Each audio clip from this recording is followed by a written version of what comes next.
Hello, my name is Ilsa and today I am here to do a tag video. I'm going to do the back to school tag that was on Bangity Bang's channel earlier this week. I'm still trying to find a good spot to film in my new flat and this one seems good except for the fact I have this little shiny patch on my nose unless I sit right with my head down like that. So we'll keep trying out different spaces. I thought it would be nice here to have the books behind me. Anyway, that's relevant. Let's get on with the tag. The first question is fresh new outfit, and that is book with the best dressed characters. I'm sure if you've watched any of my videos before, you'll know that a lot of my books are still back at the house I grew up in, my parents' house. So I've got a limited selection here with me in London to work with. But anyway, I love the costumes that they always have in historical romance books, or any books set in the kind of Regency period. And for that reason, I am picking The Dark Days Club by Alison Goodman. This is actually the cover for the proof. This is a book, as I mentioned, set in the Regency period. It's in London and includes characters going to some very fancy parties and getting to wear some lovely dresses and the men in their fancy clothing as well, which I think is really cool. The next question is New Lab Partner, a new sci-fi book that you want to read. This book isn't actually new, but it's new to me. It's in my TBR pile. It came out in 2015, and that is Robotia by Alex Lamb. It's the first book in a trilogy, and the third book was released earlier this summer. I do have all three of them here to read. And this is about a future where humanity has spread to the stars, upgraded with technology and genetic modification. For the billions left on Earth, those who have tampered with human form are heretics. And so the unequal war began. Which it then has a bit more, but that sounds pretty cool. I think my boyfriend just read these and really enjoyed them, so I think that's a pretty good recommendation to go off. I've also heard a lot of good things about Alex Lamb's books when I've been at conventions, hearing other authors talk, and I have seen Alex Lamb himself at conventions. The next question is favourite teacher, a book with a great mentor. I'm having to go with the obvious one for this and say the Harry Potter series.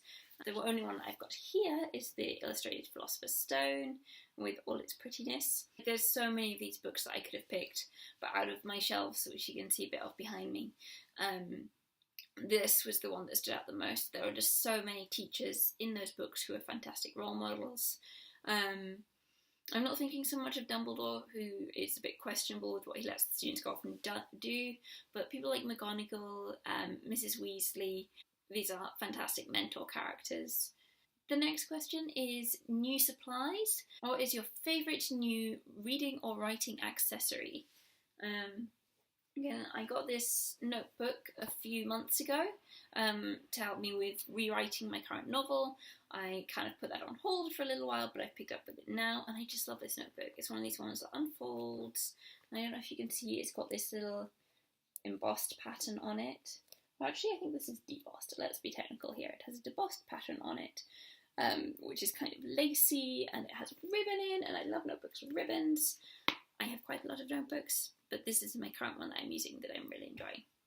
Question number 5 is Old Friends, a book you want to reread or favourite friendships in literature. A book that I want to reread and has always been one of my go-to comfort books, going back to old friends, a favourite story, is Sunshine by Robin McKinley.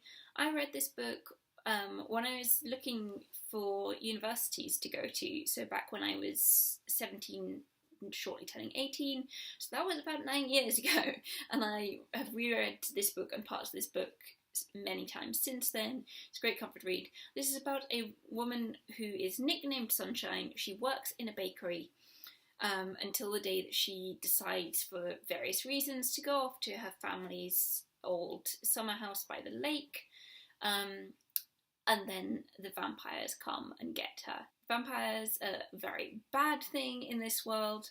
There are other supernatural creatures that you learn about as it goes on. Basically, there is an ongoing war between humans and supernatural beings, and the humans are losing steadily. The book's kind of told in different timelines. It starts with Sunshine being kidnapped by the vampires, and then drops back to what led up to that, and then follows on from after it happened, and also kind of jumps back and forth a bit to kind of fill in more of her life. She works in a bakery, and I love that's a really big part of it, and it's such a lovely cozy environment with a really supportive family. It's a really, really good book. I can go back to this one again and again and again, and I will keep doing that. Question 6, ready for sweater weather. Pick a book featuring cold weather. I had a good look through my shelves to pick one for this, and none of these are particularly cold weather places, really, in a big way. So then I go for another, perhaps obvious one, and picking the Song of Ice and Fire series by George R. R. Martin.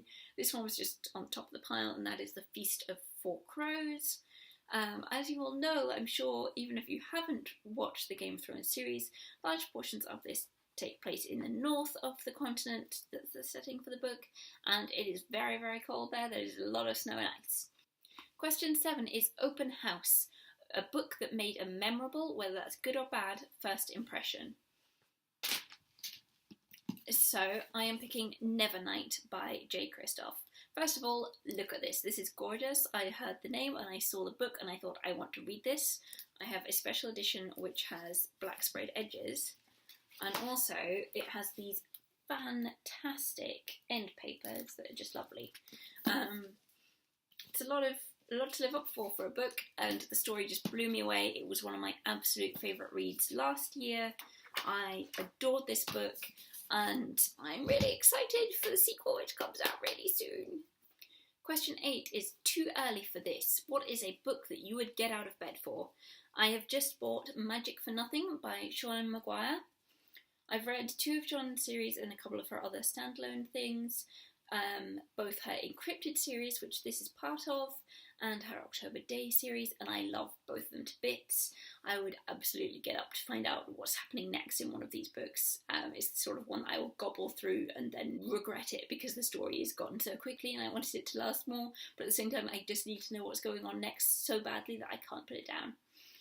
So you'll be hearing more about this from me soon. Question 9. This textbook cost how much? And that is a book that you spend too much money on. I am going to say Silver Silence by Nalini Singh, but I do not regret this at all. I've bought the last several Citation books by Nalini Singh straight away when they've been published, even though they cost about £19 or £20 in hardback in the UK. I don't care, I love this series. It just keeps going and going and being incredible with each book. I love them, so I will quite happily pay full price for these. Finally, question 10 is best school in literature that you want to attend. There are some fantastic schools in literature across the sci-fi and fantasy genres, across regular contemporary novels.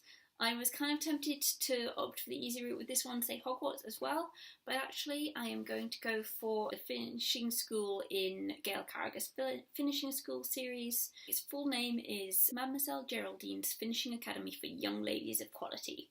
It starts with etiquette and espionage and then has curtsies and conspiracies, waistcoats and weaponry, and manners and mutiny.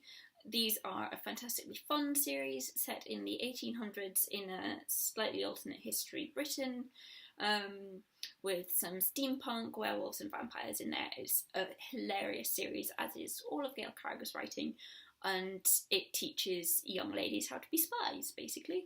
I highly recommend those and any of Gail Carragher's books if you haven't read them yet. Those are all the questions in the tag. I'm not going to tag anyone specific, but do have a shot if you would like to. I'd love to see your video. I will link in the description box to the original tag video that Bangity Bangs did. And let me know if you've read any of these or what your answers would be. I'd love to hear about them. And I will be back soon with another video. Bye!